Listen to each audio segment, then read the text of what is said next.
Bismillahirrahmanirrahim. Assalamualaikum warahmatullahi wabarakatuh. Waalaikumsalam warahmatullahi wabarakatuh. Alhamdulillah, salatu wassalamu ala rasulillah.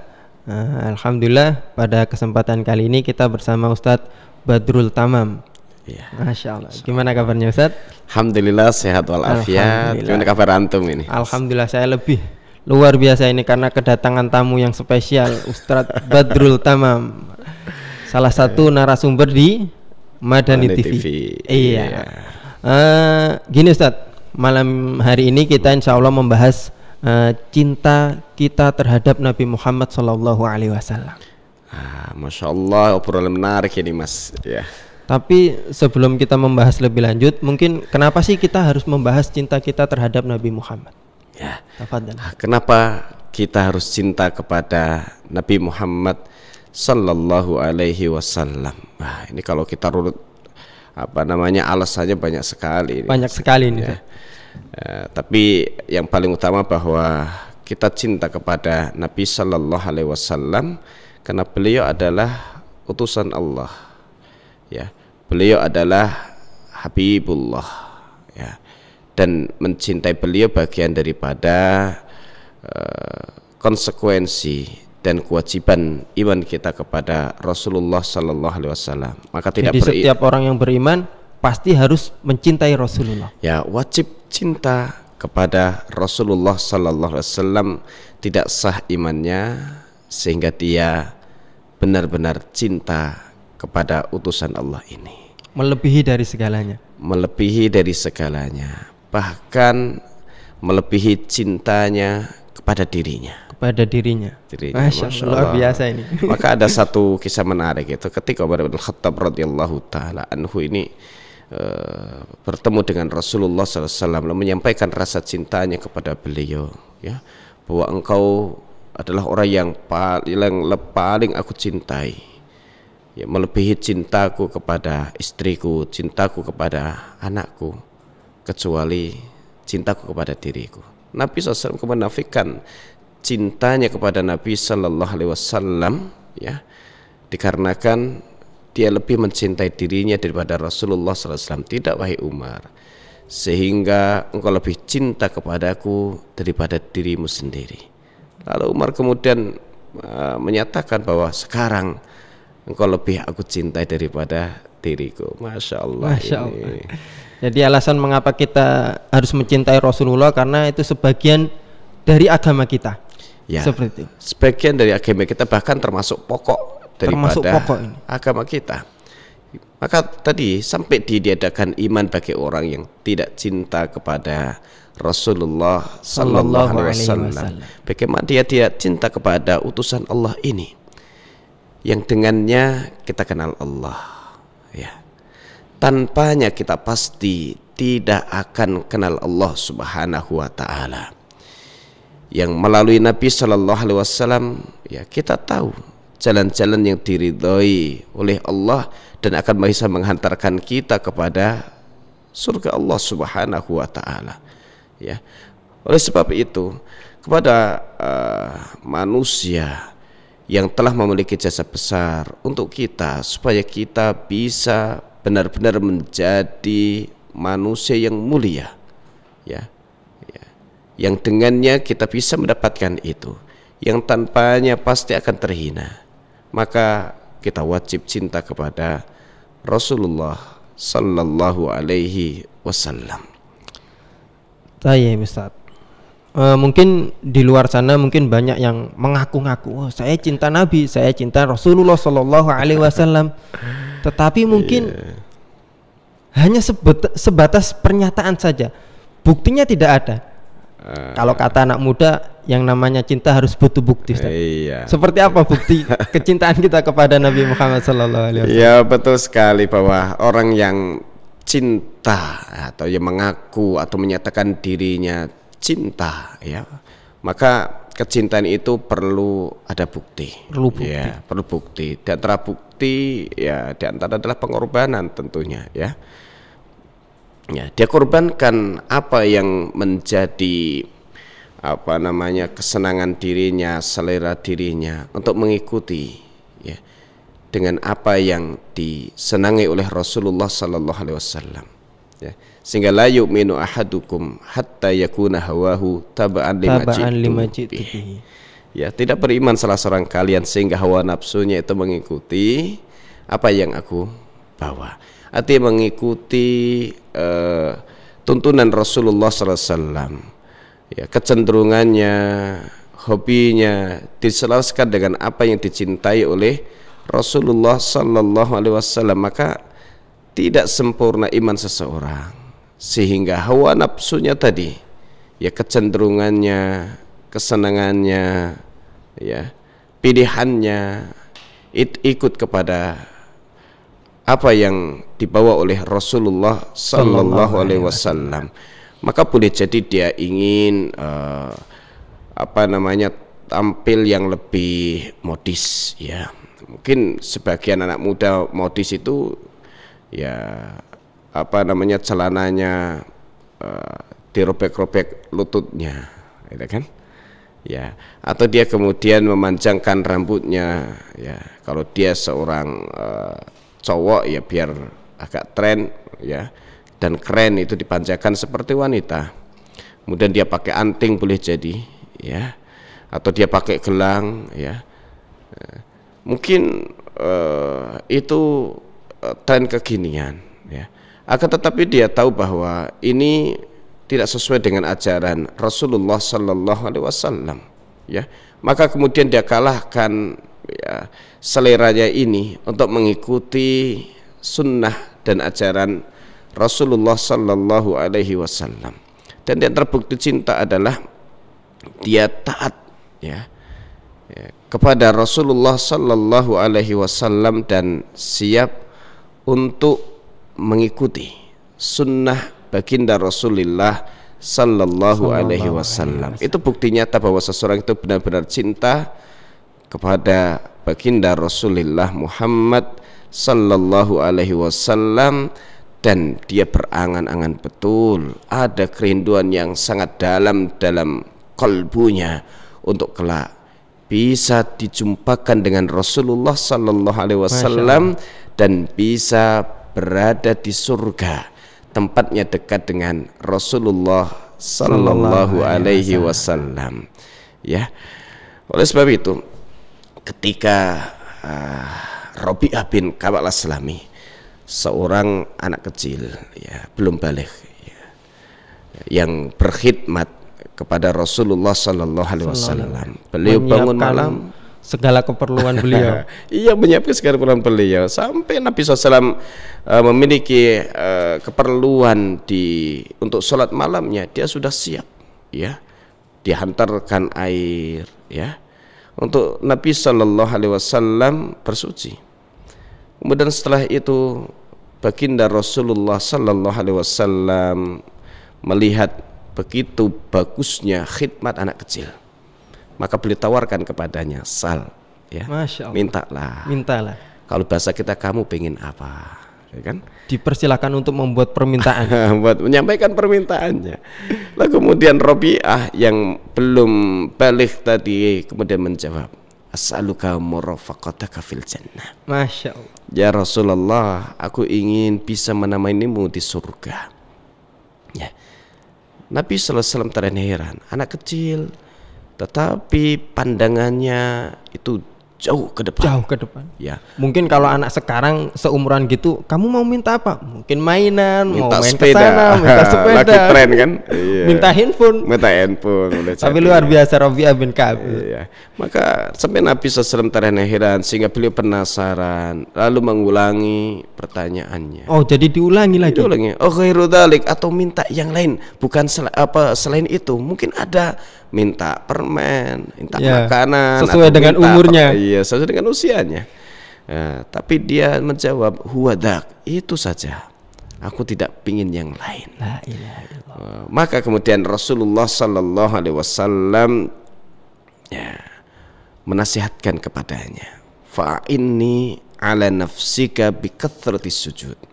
Ya, bantu aku mewujudkan keinginanmu itu dengan engkau memperbanyak sujud. Allahu Akbar. Jadi memperbanyak sholat, ya. Dan sholat yang bisa diperbanyak adalah sholat sunnah. Iya, kan? pastinya. Masa mau kita sholat maghrib 3 rakaat jadi 5? Tidak mungkin, Ustaz. Tidak mungkin. Bukan dapat pahala, malah dapat dosa kan? Iya.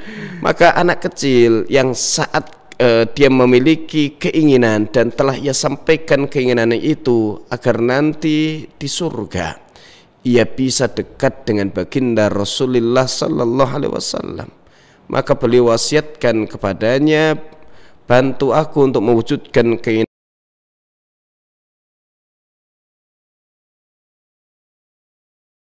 orang sujud kepada Allah dengan sekali sujud, melainkan Allah akan angkat derajatnya dengan sujud itu, dan juga Allah akan hapuskan kesalahan-kesalahannya. Dan itu diriwayatkan oleh Imam Muslim dalam sahihnya yang beriringan dengan hadis Rabi'ah bin Ka'ab al-Aslami tadi. Masya Allah. Maka ya, kemudian kalau orang ingin nanti dia dijumpakan dengan Rasulullah sallallahu alaihi wasallam, diakui sebagai umatnya, diberikan syafaat ketika dia dihimpun di mahsyar, ya, bahkan kemudian tempatnya di surga didekatkan dengan Rasulullah sallallahu alaihi wasallam, maka kemudian dia mentaati apa yang diwasiatkan Rasulullah sallallahu alaihi wasallam, apa yang diperintahkan oleh beliau sallallahu alaihi wasallam. Nah, ini satu kisah yang bagus. Maka setiap kita, apalagi kita yang sudah baligh, ya, kita yang sudah mulai mukallaf, yang sudah dewasa, ya, tidak boleh kalah oleh Rabi'ah tadi yang belum baligh, ya. Maka kita harus lebih semangat lagi mewujudkan cinta kita kepada Rasulullah sallallahu alaihi wasallam sampai kemudian tertanam dalam kalbu kita kerinduan untuk bisa melihat Rasulullah sallallahu alaihi wasallam, ya, di surga, ya kan? Karena kalau kita kemudian tidak mengikuti ajaran beliau sallallahu alaihi wasallam, ya, kita tidak mentaati perintah-perintah beliau, kita tidak tinggalkan larangan-larangan beliau, dan kita tidak titi sunnah beliau sallallahu alaihi wasallam, maka kita akan gagal untuk bisa jumpa dengan manusia paling mulia, ya, Sayyid Bani Adam, Sayyidu Bani Adam, ya, Sayyidul Anam, ya, pemimpin umat manusia, ya, yang surga tidak akan dibuka pintunya kecuali ya, diketuk oleh baginda Rasulullah sallallahu alaihi wasallam. Maka setiap umat manusia, mereka tidak akan bisa masuk surga sehingga dibukakan pintu surga, dan pintu surga pertama kali dibukakan untuk Rasulullah sallallahu alaihi wasallam. Dan ini menjadi keistimewaan khusus milik Nabi sallallahu alaihi wasallam. Nah, maka kita yang sudah dewasa ini juga harus memiliki kecintaan yang lebih besar kepada beliau sallallahu alaihi wasallam, dan kerinduan yang membuncah untuk bisa nanti melihat wajah Rasulullah sallallahu alaihi wasallam, dan berusaha untuk supaya tempat kita dekat dengan baginda Rasulullah sallallahu alaihi wasallam sesuai dengan apa yang telah beliau kabarkan di dalam sunnah-sunnahnya. Salah satunya tadi memperbanyak salat sunnah, di antaranya adalah memperbanyak salawat atas Nabi sallallahu alaihi wasallam. Terkhusus pada hari Jumat, Ustaz. Terkhusus pada hari Jumat, ya.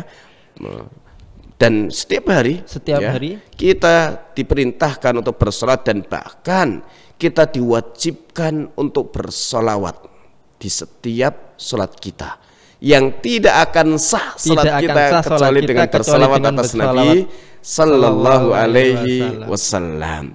Tentu orang yang cinta kepada beliau ini perlu kita catat bersama itu, ya. Ketika kita cinta kepada ibu kita, ya, lalu kemudian ada orang yang mencaci dan mencela ibu kita, maka bukti cinta kita kepadanya, pemuliaan kita kepada ibu kita, maka kita akan marah ketika ada orang yang mencela, ya, menuduh yang tidak kepada ibu kita. Demikian pula kita yang cinta kepada istri kita, lalu ada orang datang mengatakan bahwa istri kita seorang, mohon maaf, ya, wanita nakal misalnya. Otomatis kita harus marah. Nah, kita marah, ya. Kita akan berusaha untuk menghentikan ya ejekan-ejekannya, ya, dan kita akan menunjukkan kemuliaan istri kita karena kita mencintainya. Apalagi kepada Rasulullah sallallahu alaihi wasallam yang lebih kita cintai daripada ibu kita, daripada istri kita, daripada anak kita, bahkan kecintaan kita kepada beliau itu lebih besar dibandingkan kecintaan kita kepada diri kita sendiri. Sehingga kita lihat bagaimana para sahabat Nabi ridwanullah alaihim di perang Uhud, ya, tidak sedikit dari mereka yang kemudian menjadikan dirinya tameng untuk Rasulullah sallallahu alaihi wasallam. Ya, mereka tidak rela kalau sampai Nabi sallallahu alaihi wasallam terluka. Sedikit pun tidak rela. Sedikit pun tidak rela. Bahkan mereka siap untuk menjadi gantinya walaupun nyawanya melayang karena sebab itu. Karena kecintaannya kepada baginda Rasulullah sallallahu alaihi wasallam. Luar biasa pengorbanan para sahabat. Ya, demikian. Maka tidak ada umat yang lebih cinta kepada Rasulullah sallallahu alaihi wasallam daripada para sahabatnya. Ya. Maka tidak ada satu suasana yang begitu menyedihkan bagi mereka, ya, bagi para sahabat, kecuali saat Rasulullah sallallahu alaihi wasallam dipanggil oleh Allah Subhanahu wa taala. Sehingga Anas bin Malik mengutarakan dengan kalimat yang begitu indah, ma raaitu yauman qattun. Aku tidak pernah melihat satu hari pun yang lebih indah dan lebih bercahaya daripada hari di mana Rasulullah sallallahu alaihi wasallam hadir di tengah-tengah kami. Wa ma raaitu yauman qattun kana aqbah wa adlam, dan aku tidak pernah melihat satu hari pun yang lebih buruk dan lebih gelap gulita daripada hari mata fihi Rasulullah sallallahu alaihi wasallam, ya, saat Rasulullah sallallahu alaihi wasallam wafat di hari itu, ya. Dan Syekh Shafir Rahman Al-Mubarakfuri dalam Ar-Rahiqul Makhtum, ya, menguatkan bahwa hari dan tanggal serta bulan dan tahun wafatnya Rasulullah sallallahu alaihi wasallam adalah di hari Senin 12 Rabiul Awal tahun 11 Hijriah, dan kita baru saja melewati 12 Rabiul Awal, ya. Maka kalau banyak saudara kita yang kemudian mengenangnya sebagai Maulid, ya, hari lahir Rasulullah sallallahu alaihi wasallam, maka kita tidak boleh melupakan bahwa hari itu catatan yang lebih kuat tentangnya oleh Syekh Shafir Rahman Al-Mubarakfuri adalah wafatnya Rasulullah sallallahu alaihi wasallam. Ya, bahkan para sahabat tidak pernah membayangkan kalau akan ditinggalkan oleh Rasulullah sallallahu alaihi wasallam. Sebagaimana kita yang punya istri yang sangat kita sayangi, ya, tidak hadir dalam benak kita akan berpisah dari istri kita. Kita yang punya anak yang lucu-lucu, ganteng dan cantik, ya, karena cinta dan senangnya kita bersama mereka sampai kita lupa kalau kita akan berpisah dari mereka atau mereka nanti yang akan pergi dari kita. Demikian para sahabat, mereka tidak pernah mengira, tidak pernah menyangka kalau Rasulullah SAW itu akan pergi meninggalkan mereka. Karena kecintaan mereka kepada baginda Rasulullah SAW, sampai Umar bin Al-Khattab radhiyallahu an, ya, mengancam akan memenggal siapa yang mengatakan bahwa Rasulullah SAW telah wafat. Jadi beliau saat itu tidak percaya kalau Rasulullah. Beliau sampai tidak percaya bahwa Nabi SAW itu wafat di saat itu. Ya, keyakinan beliau bahwa Nabi sallallahu alaihi wasallam itu dipanggil oleh Allah untuk menerima wahyu sebagaimana Musa alaihissalam dan nanti akan kembali. Sampai kemudian datang Abu Bakar As-Siddiq radhiyallahu taala anhu, ya, yang kemudian masuk ke rumah Aisyah radhiyallahu taala anha, rumah di mana Rasulullah sallallahu alaihi wasallam wafat, rumah di mana jasad suci beliau SAW itu dibaringkan. Beliau langsung menemui manusia yang paling dicintainya, mencium keningnya, lalu keluar dan menemui Umar bin Khattab serta para sahabat yang lainnya dan memerintahkan Umar untuk duduk. Lalu beliau kemudian berkata dengan lantang, "Man kana ya'budu Muhammadan fa inna Muhammadan qad mat." Siapa yang menyembah Muhammad, sungguh Muhammad telah meninggal. Wa man kana ya'budullaha, siapa yang menyembah Allah, ibadah mengabdinya hanya kepada Allah, sesungguhnya Allah itu hayyun la yamut, akan senantiasa hidup dan tidak akan pernah mati. Sehingga kemudian beliau bacakan firman Allah Subhanahu wa taala di dalam surah Ali Imran ayat yang ke-142 atau 43 itu, ya, bahwa Nabi sallallahu alaihi wasallam itu adalah rasul. Wa ma Muhammadun illa rasul qad khalat min qablihi rusul. Muhammad adalah seorang rasul. Sebelumnya telah ada banyak rasul. Ini bukan satu-satunya rasul. Bukan satu-satunya. Ya. Sebelum beliau itu sudah banyak rasul yang Allah utus. Dan tidak ada satu manusia pun yang diutus sebelum Rasulullah sallallahu alaihi wasallam lalu hidup kekal dan tidak mati di dunia ini. Kalau Nabi Isa alaihissalam diangkat oleh Allah Subhanahu wa taala, hidup di alam yang berbeda. Ya. Nanti Allah akan utus di akhir zaman, yang akan membunuh Dajjal dan kemudian meninggal di bumi ini. Karena dari tanah Allah ciptakan manusia, ya kan? Dan kemudian di tanah mereka itu akan meninggal dan dikuburkan.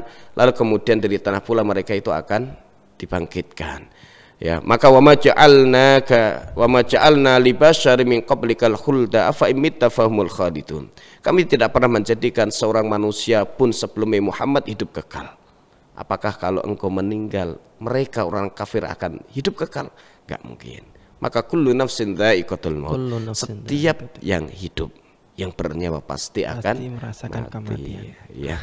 Maka tadi ketika Abu Bakar As-Siddiq radhiyallahu taala membacakan firman Allah taala surah Ali Imran, "Wa ma Muhammadun illa rasul qad khalat min qablihi rusul afa immata aw qutilan qalabtum ala aqabikum wa may yanqalib ala aqibaihi fala yadurrullaha syai'a."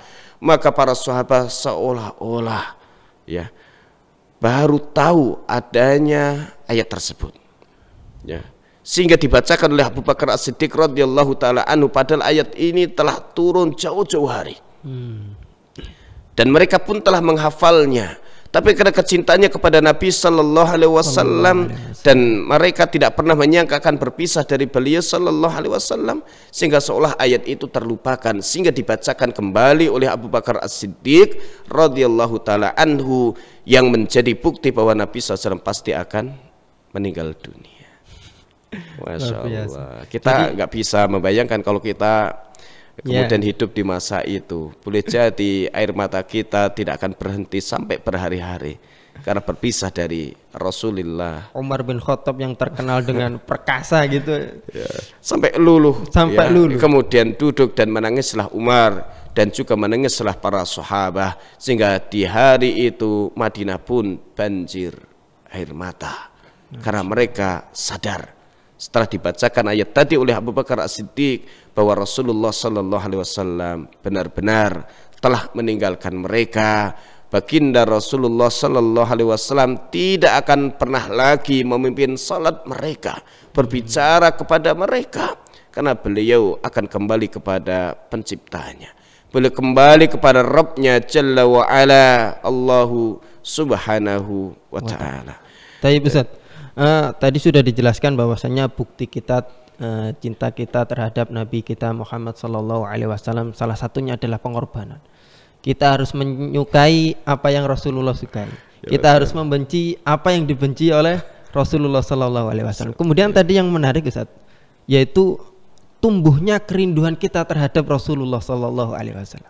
Apa ini Ustaz nasihat antum khususnya untuk saya agar kerinduan ini muncul?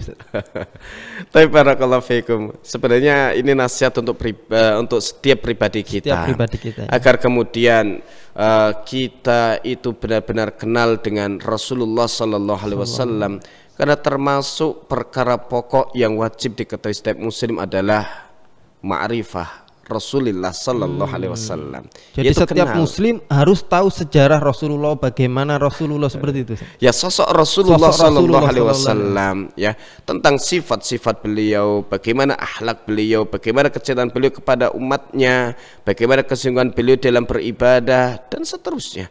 Sehingga kemudian ketika kita kenal betul kepada Rasulullah SAW dan kita tahu bagaimana sayangnya beliau kepada kita, ya, bagaimana sayangnya beliau kepada umatnya, sehingga di hari terakhir sebelum beliau kembali kepada Rabbnya Jalla wa'ala, beliau ingat kepada umatnya, ummati, ya kan?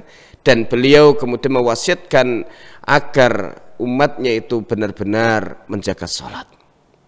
Ya, umatnya benar-benar menjaga salat. Itulah baginda Rasulullah sallallahu alaihi wasallam yang tidak ada kebaikan kecuali telah beliau sampaikan kepada umatnya dan beliau dorong mereka untuk mengerjakan kebaikan itu. Dan tidak ada keburukan kecuali beliau telah sampaikan kepada umatnya dan peringatkan mereka agar menjauhi setiap keburukan itu. Itulah baginda Rasulullah sallallahu alaihi wasallam. Sehingga ketika kita kenal dengan beliau, kita mengenal kemuliaan beliau, kita mengenal keagungan beliau, kita mengenal akhlak mulia beliau, kita juga mengenal bagaimana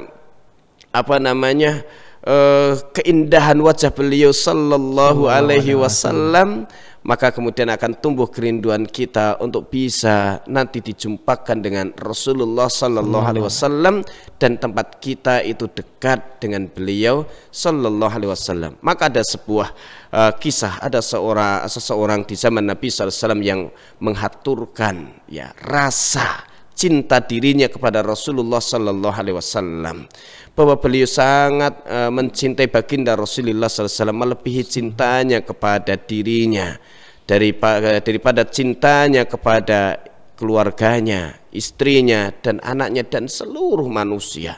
Ya, maka ketika dia ingat sosok Rasulullah sallallahu alaihi wasallam, maka tumbuh kerinduan untuk jumpa beliau dan tidak kemudian dia mendapatkan kelapangan dada sehingga jumpa Nabi SAW dan melihatnya.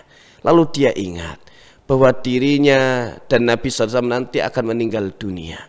Kalau baginda Rasulullah SAW itu pasti dijanjikan surga, sementara dia tidak ada jaminan surga. Jaminan surga. Ya, maka di antara ketakutannya adalah, di antara ketakutan yang paling besar, dia tidak bisa jumpa lagi Rasulullah sallallahu alaihi wasallam dan tidak bisa lagi melihat wajah baginda Rasulullah sallallahu alaihi wasallam. Lalu Nabi sallallahu alaihi wasallam terdiam. Kemudian beliau membacakan firman Allah Subhanahu wa taala dalam surah An-Nisa ayat yang ke-69. Wa may yuti'illaha war rasula faulaika ma'al ladzina an'ama Allahu 'alaihim minan nabiyyin was-siddiqin wasyuhada'i was-salihin wa hasuna ulaika rafiqa. Ya, dan siapa yang taat kepada Allah dan Rasulnya, niscaya dia akan bersama dengan para nabi. Kapan itu? Nanti di akhirat. Dia akan dikumpulkan bersama dengan para nabi, dikumpulkan dengan para syuhada, dikumpulkan dengan para siddiqin, dikumpulkan dengan orang-orang yang saleh, dan mereka itulah sebaik-baik teman. Masya Allah. Ini yang kemudian mendorong orang tadi untuk berpegang dengan sunnah Nabi Sallallahu Alaihi Wasallam, membenarkan setiap yang beliau kabarkan. Karena keyakinannya sebagai utusan Allah, mentaati setiap yang beliau perintahkan, menjauhi setiap yang beliau larang dan beliau cela, dan tidak beribadah kepada Allah kecuali dengan syariat yang dituntunkan oleh baginda Rasulullah sallallahu alaihi wasallam. Jadi tidak mungkin kita beribadah dengan syariatnya Nabi Adam, Nabi Isa, Gak Nabi Musa. mungkin ya. Sehingga dia taat kepada Rasulullah sallallahu alaihi wasallam, taat kepada perintahnya, dan siapa yang taat kepada Rasulullah SAW, sungguh dia telah taat kepada Allah Subhanahu wa taala. Jadi siapa yang taat kepada Rasulullah pasti dia itu taat kepada Allah Taat kepada Allah, karena tidak mungkin Rasulullah SAW menyampaikan sesuatu itu berasal dari hawa nafsunya. Wa ma yantiqu 'anil hawa in huwa illa wahyu yuha. Yang beliau sampaikan wahyu yang Allah turunkan. Semua itu perintah dari Allah Subhanahu wa taala, sampai kemudian Allah berikan satu ketentuan, siapa yang dia mengklaim cinta Allah, dia ingin dicintai oleh Allah, dia ingin diridhoi oleh Allah, dia ingin dimuliakan oleh Allah, dia ingin dimasukkan ke dalam surga Allah, maka tidak ada pilihan baginya kecuali mengikuti Rasulullah sallallahu alaihi wasallam. Qul in kuntum tuhibbunallaha fattabi'uni yuhibbukumullah wa yaghfir lakum dzunubakum wallahu ghafurur rahim. Katakan Muhammad, jika kalian cinta kepada Allah, ya, cinta butuh bukti, ya. Cinta butuh bukti, ya. Maka ikutilah aku, ya. Yaitu ikuti Rasulullah SAW. Pasti Allah cinta kalian, nggak mungkin tidak, ya kan? Dan akan mengampunkan dosa-dosa kalian. Dan Allah Maha Pengampun lagi Maha Penyayang. Ini kalau kita bicara cinta Rasulullah SAW ini panjang. Tidak habis-habis. Tidak habis-habis, dan cinta itu butuh bukti. Maka ya tadi kita harus tumbuhkan dalam diri ini rasa cinta kepada Rasulullah Sallallahu Alaihi Wasallam, sehingga kita berharap kemudian kita nanti bisa dijumpakan dengan baginda Rasulullah Sallallahu Alaihi Wasallam, ya, saat di mahsyar kita diakui sebagai umatnya, lalu kemudian kita diberikan syafaat oleh Rasulullah Sallallahu Alaihi Wasallam, ya. Maka kita tidak pernah lupakan ketika selesai mendengar adzan dan kita mengikuti suara muadzin, kecuali pada hayya 'alas salat dan hayya 'alal falah. Kita jawab, ya, la haula wala quwata illa billah. Selesai muadzin mengumandangkan adzan, kita bersalawat atas beliau sallallahu alaihi wasallam. Lalu kemudian kita membaca Allahumma rabba hadhihi da'wati tammah wassalatil qa'imah ati Muhammadanil wasilata wal fadilah wa ba'athu maqama mahmudanil ladzi wa'attah. Kata Nabi SAW, halat lahu syafaati yaumal qiyamah. Oh, ini orang berhak mendapatkan syafaatku di hari kiamat. Keutamaan membaca doa setelah azan itu. Doa setelah azan. Maka ini kita ikuti, dan ini petunjuk yang telah disampaikan oleh baginda Rasulullah Sallallahu Alaihi Wasallam. Lebih-lebih kalau kita kemudian mampir ke telaga beliau, ternyata kita jadi umat yang dikenal oleh baginda Rasulullah Sallallahu Alaihi Wasallam. Dari mana beliau kenal kita? Padahal jarak antara kita dengan beliau itu ratusan tahun. Ya, bahkan lebih daripada 1000 tahun, ya kan? Sekarang 1442 Hijriah, jarak kita ribuan, lebih daripada 1000 tahun, itu kan? Ya, beliau tidak pernah melihat kita langsung, dan kita pun tidak pernah melihat beliau langsung, ya. Tapi kita punya kecintaan yang besar kepada beliau, dan beliau selalu rindu untuk jumpa dengan umatnya, dan bahkan beliau sangat rindu untuk jumpa dengan ikhwan-ikhwannya. Beliau sifati dengan ikhwan-ikhwanku. Jadi Rasulullah itu rindu bertemu dengan kita semua, Ustaz. Kita, yaitu umatnya yang beriman kepada risalah yang dibawanya, padahal tidak pernah jumpa dengan Nabi Sallallahu Alaihi Wasallam. Beliau rindu untuk jumpa dengan kita. Lalu bagaimana beliau akan kenali umatnya? Salah satu tanda yang akan melekat pada diri umat beliau Sallallahu Alaihi Wasallam yang taat kepada sunnahnya adalah akan bercahaya wajah, kedua tangannya dan kedua kakinya karena basuhan air wudhu. Karena basuhan air wudhu, sehingga beliau kenali ini umatku, gitu kan? Ya. Ya, walaupun beliau tidak beda lah dengan kita, Mas, ya. Kalau kita kan hidungnya pesek, beliau mancung, gitu kan. Beliau wajahnya ganteng, kita pas-pasan, gitu kan. Ya, beliau begitu gagah, sementara kita ya ada yang cungkring, ada yang sakit-sakitan. Tapi yakinlah kalau kita kemudian menjaga sunnah beliau sallallahu alaihi wasallam, beliau akan mengenali kita. Di antara adalah sunnah beliau adalah wudhu dengan sempurna. Wudhu dengan sempurna, ya. Maka anggota wudhu kita akan bercahaya, dan beliau mengenali kita. Ketika beliau kenali itu adalah umatnya, maka beliau akan suguhkan air minum dari telaga untuk kita. Masya Allah, itu kan sebuah kerinduan. Sampai kemudian kita ketika Allah telah tentukan tempat kita, dan semoga Allah jadikan surga sebagai tempat kembali kita tempat kita dekat dengan baginda Rasulullah sallallahu alaihi wasallam, maka betapa bahagianya kita kalau kemudian Allah anugerahkan kepada kita surga yang dekat dengan Rasulullah sallallahu alaihi wasallam. Ini Ustaz, tadi dikatakan bahwasanya bukti cinta kita harus taat Ustaz. Setiap apa yang dilakukan oleh Rasulullah sallallahu alaihi wasallam kita berusaha untuk melakukannya. Tetapi mungkin ada subhat yang ya, mungkin tersebar di antara masyarakat. Siapa sih kita? Nggak mungkinlah kita bisa melakukan apa yang dikatakan, apa yang dilakukan oleh Rasulullah sallallahu alaihi wasallam. Siapa kita gitu loh Ustaz? Iya kan? Ya. Gimana Ustaz? Ya. Bahwa Allah Subhanahu wa taala telah menjaga ya kitab yang dia turunkan kepada Rasulnya sallallahu alaihi wasallam. Inna nahnu nazzalna dzikra wa inna lahu lahafidhun. Ya. Allah telah bersumpah ya, bahwa dia akan benar-benar menjaga kitabnya ya dengan harfu takkid. Ya. Ya.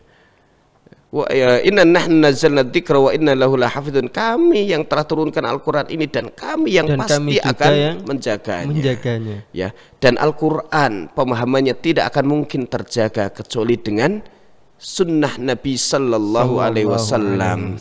Sehingga terjaganya sunnah Nabi sallallahu alaihi wasallam itu menjadi keharusan untuk terjaganya sunnah, untuk terjaganya Al-Qur'an. Terjaganya Al-Qur'an dari sisi redaksinya, terjaganya Al-Quran dari sisi pemahamannya akan senantiasa terjaga sampai akhir zaman, ya kan? Sampai kemudian Allah takdirkan Al-Quran ini diangkat olehnya dan kemudian Allah wafatkan setiap hati yang ada imannya sehingga tidak tersisa di muka bumi ini kecuali orang-orang yang bejat dan atas mereka lah kiamat itu terjadi. Maka kalau Al-Quran itu dijamin keterjagaannya dan Al-Quran tidak mungkin terjaga kecuali dengan sunnah Nabi sallallahu alaihi wasallam, maka sunnah pun juga akan dijaga oleh Allah Subhanahu wa taala. Di antara terjaganya adalah melalui para fuqaha yang mereka begitu amanah untuk mengemban peninggalan Rasulullah sallallahu alaihi wasallam ini dengan sebaik-baiknya. Aku tinggalkan dua perkara di belakangku, siapa yang berpegang dengannya tidak akan pernah sesat selama-lamanya. Kitabullah wa sunnati, kata Nabi SAW, yaitu kitabullah dan sunnahku. Dan ini akan senantiasa terjaga. Oleh sebab itu ya, kemudian Allah jadikan di setiap zaman ya para ulama, para fuqaha yang akan menjaga kitabnya dan juga akan menjaga sunnah Rasulnya sallallahu alaihi wasallam sebagai penjelas atas kitab Allah, Al-Quran Al-Karim ini. Sehingga kalau orang beralasan tidak mungkin kita akan bisa mengikuti sunnah Rasulullah Sallallahu Alaihi Wasallam, oleh sebab itu ya jangan kemudian kita berislam ini ya mengambil dari Al-Quran dan Sunnah. Ini orang yang salah besar. Salah besar. Ya, salah besar. Karena Allah telah menjamin keterjagaannya. Adapun sempurnanya kita yakin ya kita ini makhluk yang lemah. Lah bagi jarak kita jauh dari Rasulullah sallallahu alaihi wasallam, maka kalau dikatakan sempurna ya kita akui tidak sempurna. Sampai Nabi SAW dalam ibadahnya pun juga menunjukkan ketawaduannya sebagai hamba Allah ya, bahwa ada kekurangan dalam dirinya dalam menegakkan ibadah kepada Allah Subhanahu wa taala, sehingga beliau beristighfar dan beliau banyak beristighfar kepada Allah Subhanahu wa taala. Dan ini adab seorang hamba di hadapan Allah Subhanahu wa taala. Maka di antara sarana kita untuk ibadah kepada Allah adalah dengan mengamalkan sunnah Rasulullah sallallahu alaihi wasallam. Maka kalau sebagai pribadi pasti ada kekurangan, nggak mungkin sempurna. Nggak mungkin sempurna. Karena kita manusia, ya. Bahkan dalam sholat saja yang kita sudah kerjakan sholat itu sesuai dengan tuntunan Rasulullah sallallahu alaihi wasallam, kita berusaha ikhlas, maka adab kita di hadapan Allah merasa bahwa sholat kita itu belumlah sempurna. Jadi kita merasakan sholat kita belum sempurna. Ya, ada kekurangan dalam diri ini dalam menegakkan hak-hak Allah Subhanahu wa taala, sehingga kemudian disyariatkan, disunnahkan setelah selesai mengerjakan sholat kita beristighfar. Ya, kita beristighfar, terutama kekhusyuan. Ya, di mana berat sekali untuk menghadirkan kekhusyuan dalam diri ini, sehingga disifat oleh Nabi sallallahu alaihi wasallam seseorang mendapatkan bagian dari salatnya imma 1/10-nya, imma 1/9-nya, 1/8-nya, 1/6-nya, 1/7-nya, 1/6-nya, 1/5-nya, ya 1/4-nya, 1/3-nya. Ada juga mendapatkan separuhnya. Lalu beliau tidak lanjutkan lagi. Ya, jadi seolah-olah kalau seseorang mendapatkan pahala dari salatnya itu separuhnya, itu sudah sangat bagus sudah sekali, sangat luar biasa. Maka kalau dia sadar ada kekurangan, apa yang bisa dia lakukan? Minta ampun kepada Allah Subhanahu wa taala. Maka minta ampun ini akan menghapuskan kekurangan-kekurangan dan juga akan menyempurnakan daripada ibadah kita. Kita berzikir setelah sholat, itu pun juga akan menjadi penyempurna daripada kekurangan-kekurangan yang ada. Kemudian kita mengerjakan sholat ba'diyah, itu pun juga menambal dari kekurangan-kekurangan yang ada. Sehingga kemudian tidak mencukupkan hanya dengan sholat fardu saja. Kita tambahkan sholat sunnah karena kita merasa ada ketidaksempurnaan dalam diri ini dalam menegakkan hak Allah Subhanahu wa ta'ala. Maka tidak ada alasan kemudian untuk kita tidak mengikuti sunnah Nabi sallallahu alaihi wasallam. Maka wa may yushaqiqir rasulah, siapa yang menentang Rasul sallallahu alaihi wasallam, ya, siapa yang menentang Rasulullah sallallahu alaihi wasallam, ya, wa may yushaqiqir rasul min ba'di ma tabayyana lahul huda, setelah jelas padanya petunjuk yang dibawa Rasulullah sallallahu alaihi wasallam, ajarannya, sunnahnya, ya, kemudian dia mengikuti jalan selain jalan yang telah ditempuh oleh kaum mukminin, itu para sahabat Nabi yang amanah dalam mengemban sunnah beliau sallallahu alaihi wasallam, baik secara riwayatan ataupun secara dilalah dari sisi pemahaman. Maka mereka adalah umat yang kemudian mendapatkan garansi dari Allah dan Rasulnya. Lalu siapa tidak mau mengikuti jalan Rasul, jalan kaum mukminin, para sahabat Nabi ridwanullah alaihim, ya, maka kami akan palingkan dia kepada kesesatan yang dipilihnya. Nuwallihi ma tawalla wa nuslihi jahannam. Lalu kami masukkan ke dalam jahannam, dan jahannam itu seburuk-buruk tempat kembali. Wal iyadu billah, ya. Tapi Ustaz, sekarang ini mungkin minta pendapat antum Ustaz. Bagaimana respon antum atau bagaimana sikap kita sebagai seorang muslim yang terjadi belakangan ini Ustaz? Banyak penistaan yang dilakukan oleh orang-orang di luar sana. Ya, sekarang ini lagi isunya lagi hot sekali, ya. Di mana negeri-negeri kafir menunjukkan permusuhannya, menunjukkan kebenciannya kepada Islam, ya. Maka manusia yang paling dimuliakan di dalam Islam, yakni Rasulullah sallallahu alaihi wasallam, yang menjadi sumber dari ajaran dinul Islam. Maka tidak ada Islam kecuali yang datang dari beliau sallallahu alaihi wasallam. Sehingga Imam Al-Barbahari mengatakan bahwa sunnah itu adalah Islam dan Islam itu adalah sunnah, tidak mungkin bisa ditinggalkan. Yang disebut Islam itu yang datang dari Rasulullah sallallahu alaihi wasallam. Maka mereka sudah menyerang sosok Nabi sallallahu alaihi wasallam, ya, menghina, ya, merendahkan martabat Rasulullah sallallahu alaihi wasallam dengan dibuat karikatur, ya. Ya. Dibuat karikatur yang mereka membuat itu memang untuk merendahkan beliau sallallahu alaihi wasallam, ya, untuk mengejek beliau dengan lukisan-lukisan yang menunjukkan, ya, penghinaan. Maka kita umat yang cinta kepada Rasulullah SAW dan meyakini kemuliaan, keagungan sosok Rasulullah sallallahu alaihi wasallam harus menunjukkan pembelaan, harus menunjukkan rasa cinta kita kepada baginda Rasulullah sallallahu alaihi wasallam. Maka kita katakan kita marah. Harus marah, Ustaz. Harus marah. Bahkan ini termasuk marah yang wajib. Ya. Dan siapa yang kemudian tidak marah, bahkan tersenyum ketika Rasulullah SAW itu dinistakan, ketika baginda Rasulullah SAW itu dihinakan dalam bentuk karikatur, maka kita pertanyakan, di mana imanmu? Di mana cintamu kepada baginda Rasulullah sallallahu alaihi wasallam? Karena setiap orang yang cinta itu pasti akan cemburu kalau yang dicintainya itu dinista, ya kan? Maka bukti cinta kita kepada Nabi sallallahu alaihi wasallam ketika kita tahu, ya, bahkan informasi telah sampai kepada kita, ya, bahwa Rasulullah sallallahu alaihi wasallam itu dinista, beliau itu dihinakan sedemikian rupa, bahkan karikatur beliau yang menunjukkan pelecehan itu kemudian dipampang di kantor pemerintahan, maka ketunjukkan kemarahan kita. Dan itu menjadi tuntutan iman, menjadi bukti nyata kecintaan kita kepada baginda Rasulullah sallallahu alaihi wasallam, yang tanpa cinta kepada beliau maka tidak ada iman dalam diri kita. Ya, sekali lagi, kalau tidak ada kecintaan kepada beliau, tidak ada iman dalam diri kita. Dan bukti cinta kita marah kalau orang yang paling kita cintai tadi kemudian dinista, dilecehkan oleh orang-orang kafir. Ya, kita menunjukkan perlawanan sesuai dengan kemampuan kita. Ada yang menunjukkan protes, ya, dan menunjukkan kita itu umat Rasulullah SAW yang jumlahnya jutaan, jumlahnya miliaran. Kita tidak terima dengan perilaku-perilaku kalian, wahai orang kafir yang tidak menjaga perdamaian. Kalian orang kafir yang tidak bisa menjaga toleransi kehidupan beragama. Ya, maka kita tunjukkan kita itu umat yang besar.